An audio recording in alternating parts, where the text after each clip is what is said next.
ആദി ക്രിയകൾ ചെയ്ത് അതിനു മുന്നേ തന്നെ അച്ഛൻ ശരീരം ഉപേക്ഷിച്ച് പോയി. അമ്മ മാത്രം ആശ്രയമായിരുന്ന ആ പുത്രൻ ഉപനയനങ്ങൾ നടത്തിയതിനു ശേഷം സമാവർത്തന കാലഘട്ടത്തിൽ ഭിക്ഷ എടുത്തുകൊണ്ട് വന്ന് അത് ഗുരുനാഥന്റെ മുമ്പിൽ സമർപ്പിച്ച് ഗുരുനാഥൻ അതിൽ നിന്നും കൊടുക്കുന്ന പങ്കിനെ മാത്രം സ്വീകരിച്ചാണ് ജീവൻ നിലനിർത്തേണ്ടത്. അങ്ങനെയുള്ള അദ്ദേഹം ഭിക്ഷയ്ക്ക് ചെന്നപ്പോൾ ഞങ്ങളുടെ തൊട്ടടുത്ത് തന്നെയാണ്, എൻ്റെ സ്ഥലം മൂവാറ്റുപുഴയാണ്. അവിടെ തൊട്ടടുത്ത് ഞങ്ങൾ താമസിക്കുന്നതിൻ്റെ അധികം ദൂരമില്ല, സ്വർണ്ണത്ത് മന എന്നറിയപ്പെടുന്ന ആ മന ഇന്നും ഉണ്ട്. അവിടെ ആചാര്യസ്വാമികളുടെ ഭിക്ഷയ്ക്കായിട്ട് ചെന്ന സമയത്ത് ദാരിദ്ര്യം കൊണ്ട് പൊറുതിമുട്ടിയ ആ ഇല്ലത്ത് മനയിൽ യാതൊന്നും തന്നെ അവശേഷിക്കുന്നില്ല.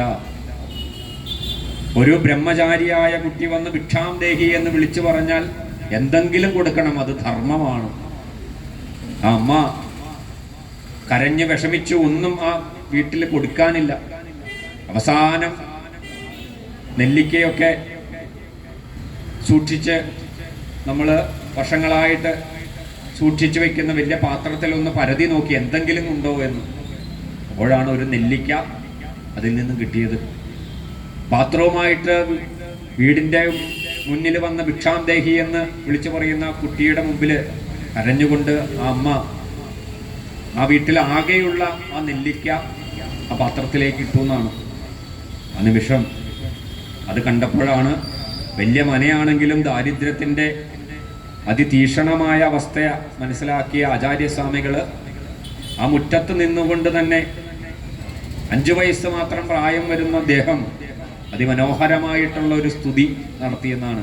അംഗം ഹരേ പുളകഭൂഷണമാശ്രയന്തിം ഭൃംഗാംഗനേവ മുകുളാഭരണം തമാലം അംഗീകൃതാഖില വിഭൂതിരപാംഗലീല മംഗല്യദാസ്തു മമ മംഗളദേവതായ എന്ന് പറഞ്ഞു തുടങ്ങുന്ന അതിബൃഹത്തായിട്ടുള്ള കനകധാരാ സ്തോത്രം.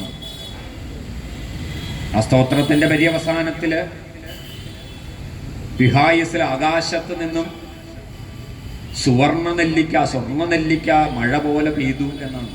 ഇന്നും ആ മനയുടെ നിലവറയ്ക്കകത്ത് ആ സ്വർണ്ണ നെല്ലിക്ക സൂക്ഷിച്ചു വെച്ചിട്ടുണ്ട്. സ്വർണ്ണത്ത് മന എന്ന് പിന്നീട് അതറിയപ്പെട്ടു. അപ്പോൾ അതാണ് മഹാലക്ഷ്മി. ആ ചൈതന്യത്തെ മറ്റ് ദേവതാസങ്കല്പം പോലെയല്ല. മഹാലക്ഷ്മി എവിടെ വന്നോ പിന്നെ അവിടെ ദുഃഖം അല്ലെങ്കിൽ ദുരിതം, താപം ഇതൊന്നും ഇല്ല, ബാധകളില്ല. അതുകൊണ്ടാണ് നമ്മൾ വരുന്ന നവരാത്രി സമയത്ത് ആ മഹാലക്ഷ്മിക്ക് വേണ്ടി നമ്മൾ എല്ലാ ആയുധങ്ങളിലും എല്ലാം പ്രവർത്തിക്കുന്നത് ഈശ്വരീയമായ ശക്തിയെ കൊണ്ടാണ്. ആ ശക്തിയെയാണ് ദേവീ സങ്കല്പത്തിൽ നമ്മൾ ആരാധിക്കുന്നത്. നവരാത്രിയാണ് അടുത്ത് തന്നെ നമ്മൾ നമ്മുടെ സനാതനധർമ്മത്തെ അനുസരിച്ച് ലോകം മുഴുവൻ ആ ദേവീ ശക്തിയെ പൂജിക്കുന്ന നവരാത്രി കടന്നു വരികയാണ്.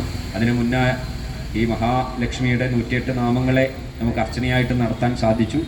ആ മഹാലക്ഷ്മിയോട് നമ്മളെ മനസ്സിലുള്ള പ്രാർത്ഥന എന്തായാലും അത് ആ ദേവിയുടെ മുമ്പിൽ സമർപ്പിച്ചുകൊള്ളുക. അരേ കാലമായി ക്ഷേത്രത്തിലെ ദീപാരാധനയ്ക്ക് മുമ്പ് നമുക്കത് സമർപ്പിക്കണം. അപ്പോൾ ഇനി ബാക്കിയുള്ള പുഷ്പങ്ങളെ മുഴുവനായിട്ടും കയ്യിലെടുത്തോളൂ.